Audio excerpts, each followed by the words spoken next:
کابینہ کا اجلاس تھا۔ ADC نے پوچھا، سر اجلاس میں چائے سرو کی جائے یا کافی؟ چونک کر سر اٹھایا اور سخت لہجے میں فرمایا، یہ لوگ گھروں سے چائے کافی پی کر نہیں آئیں گے؟ ADC گھبرا گیا۔ آپ نے بات جاری رکھی، جس وزیر نے چائے کافی پینی ہو وہ گھر سے پی کر آئے یا پھر واپس گھر جا کر پیے۔ قوم کا پیسہ قوم کے لیے ہے، وزیروں کے لیے نہیں۔ اس حکم کے بعد جب تک وہ برسر اقتدار رہے، کابینہ کے اجلاسوں میں سادے پانی کے سوا کچھ سرو نہ کیا گیا۔ گورنر جنرل ہاؤس کے لیے 38.5 روپے کا سامان خریدا گیا۔ آپ نے حساب منگوا لیا۔ کچھ چیزیں محترمہ فاطمہ جناح نے منگوائی تھیں۔ حکم دیا یہ پیسے ان کے اکاؤنٹ سے کاٹے جائیں۔ 2-3 چیزیں ان کے ذاتی استعمال کے لیے تھیں۔ فرمایا یہ پیسے میرے اکاؤنٹ سے لے لیے جائیں۔ باقی چیزیں گورنر جنرل ہاؤس کے لیے تھیں۔ فرمایا ٹھیک ہے، یہ رقم سرکاری خزانے سے ادا کر دی جائے، لیکن آئندہ احتیاط کی جائے۔ برطانوی بادشاہ کا بھائی ڈیوک آف گلوسٹر پاکستان کے دورے پر آ رہا تھا۔ برطانوی سفیر نے درخواست کی، آپ اسے ایئرپورٹ پر خوش آمدید کہہ دیں۔ ہنس کر کہا، میں تیار ہوں، لیکن جب میرا بھائی لندن جائے گا تو پھر برٹش کنگ کو بھی اس کے استقبال کے لیے ایئرپورٹ آنا پڑے گا۔ ایک روز ADC نے ایک وزٹنگ کارڈ سامنے رکھا۔ آپ نے کارڈ پھاڑ کر پھینک دیا اور فرمایا، اسے کہو آئندہ مجھے شکل نہ دکھائے۔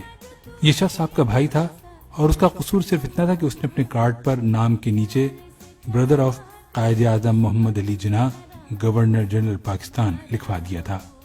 زیارت میں سردی پڑ رہی تھی۔ کرنل الہی بخش نے نئے موزے پیش کر دیے۔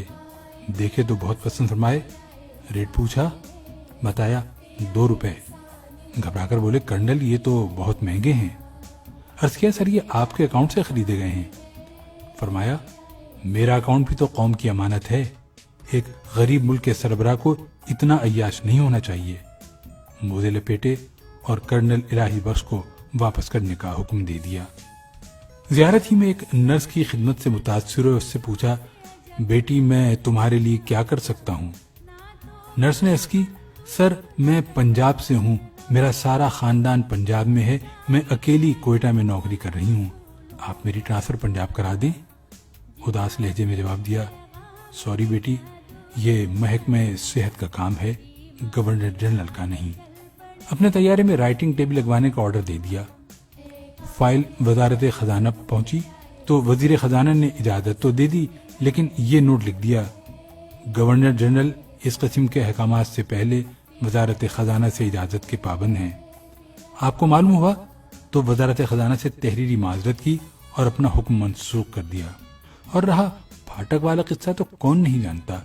گل حسن نے آپ کی گاڑی گزارنے کے لیے ریلوے کا پھاٹک کھلوا دیا۔ آپ کا چہرہ غصے سے سرخ ہو گیا، پھاٹک بند کرانے کا حکم دیا اور فرمایا، اگر میں ہی قانون کی پابندی نہیں کروں گا تو پھر کون کرے گا؟ یہ آج سے 65 برس پہلے کا پاکستان تھا، وہ پاکستان جس کے سربراہ محمد علی جناح تھے۔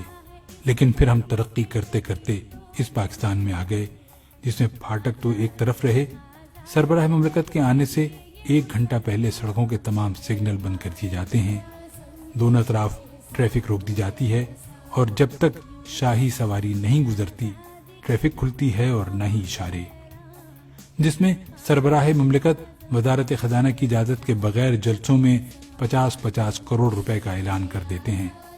وزارت خزانہ کے انکار کے باوجود پورے جہاز خرید لیے جاتے ہیں، جس میں صدروں اور وزیر اعظم کے احکامات پر سینکڑوں لوگ بھرتی کیے گئے، اتنے ہی لوگوں کے تبادلے ہوئے، اتنے ہی لوگ نوکریوں سے نکالے گئے اور اتنے لوگوں کو ضابطے اور قانون توڑ کر ترقی دی گئی، جس میں موزے تو رہے ایک طرف، بچوں کے پوتڑے تک سرکاری خزانے سے خریدے گئے، جس میں آج ایوان صدر کا 50 کروڑ اور وزیر اعظم ہاؤس کا بجٹ 1 ارب 39 کروڑ روپے ہے، جس میں ایوان اقتدار میں عملاً بھائیوں، بھتیجوں، بھانجوں، بہنوں، بہنوئیوں اور خادم کا راج رہا، جس میں وزیر اعظم ہاؤس سے سیکریٹریوں کو فون کیا جاتا ہے اور کہا جاتا ہے کہ میں صاحب کا بہنوئی بول رہا ہوں، جس میں امریکہ کے نائب وزیر کے استقبال کے لیے پوری حکومت ایئرپورٹ پر کھڑی دکھائی دیتی ہے، اور جس میں چائے اور کافی تو رہی دور، کابینہ کے اجلاس میں پورا لنچ، پورا ڈنر سرو کیا جاتا ہے، اور جس میں ایوان صدر اور وزیر اعظم ہاؤس کے کچن ہر سال کروڑوں روپے دھواں بنا دیتے ہیں۔ یہ پاکستان کی وہ ترقی یافتہ شکل ہے جس میں اس وقت 18 کروڑ غریب لوگ رہ رہے ہیں۔ جب Quaid Azam governor general house سے نکلتے تھے تو ان کے ساتھ پولیس کی صرف ایک گاڑی ہوتی تھی۔ اس گاڑی میں صرف ایک انسپکٹر ہوتا تھا اور وہ بھی غیر مسلم تھا۔ اور یہ وہ وقت تھا جب گاندھی قتل ہو چکے تھے اور قائد اعظم کی جان کو سخت خطرہ تھا۔ قائد اعظم اس خطرے کے باوجود سیکیورٹی کے بغیر روز کھلی ہوا میں سیر کرتے تھے، لیکن آج کے پاکستان میں سربراہ مملکت ماڈرن بلٹ پروف گاڑیوں، ماہر سیکیورٹی گارڈز اور انتہائی تربیت یافتہ کمانڈوز کے بغیر 10 کلومیٹر کا فاصلہ طے نہیں کر سکتے۔ ہم اس ملک میں مساوات رائج نہیں کر سکے، ہم اسے ایک خوددار، باوقار اور ایماندار قیادت بھی نہیں دے سکے۔ یہ نہ دیں، ہم اسے جدید، ترقی یافتہ اور پرامن ملک نہیں بنا سکے، نہ بنائیں، لیکن ہم اسے واپس 1948 تک تو لے جا سکتے ہیں۔ ہم اسے 65 برس پرانا پاکستان تو بنا سکتے ہیں۔ کوئی ہے جو ہم سے یہ ترقی، یہ خوشحالی اور یہ عروج لے لے اور ہمیں ہمارا پسماندہ، غریب اور غیر ترقی یافتہ پاکستان واپس کر دے، جو ہمیں قائد اعظم کا پاکستان واپس کر دے کہ اس ملک کے 18 کروڑ عوام کو 2012 کے بجائے 1948 کا پاکستان چاہیے۔ سچائی کے انمول اصولوں کو سنبھالا، جنہیں